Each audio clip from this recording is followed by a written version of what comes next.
a short introduction to numbers and an application with time.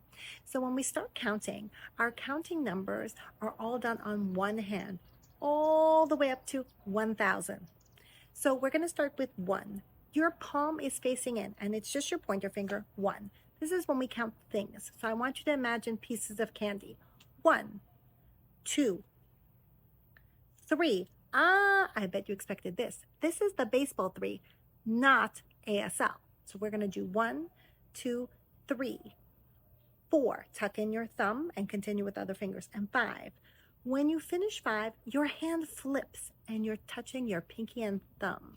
6, 7. Work your way over. 8, 9. And you know you're correct because your 9 looks like the F hand shape. And the next number is 10. For 10, close up your hand, give me a thumbs up and shake it. 10. 10 includes movement.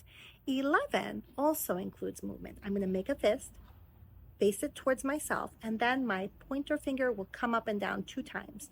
It looks like this. It's going to hit against my thumb and force its way out. 11 and 12 is the 2 doing the same thing, forcing its way out from under my thumb. 12. Now, this is for counting things, candy. But if I'm applying it to other things and concepts, sometimes things change. Time is by pointing to your wrist. Time. And now I can use the numbers with a time. 1 o'clock. Notice my hand is facing out towards you because it's for time. 1 o'clock, I'm going to hit my timepiece and come up. And I'm going to give a shake. The shake means on the dot. O'clock, 1 o'clock, 2 o'clock, 3 o'clock, 4 o'clock, 5 o'clock, 6 o'clock, 7 o'clock, 8 o'clock, 9 o'clock. The golden rule of 9. After 9, you need to change.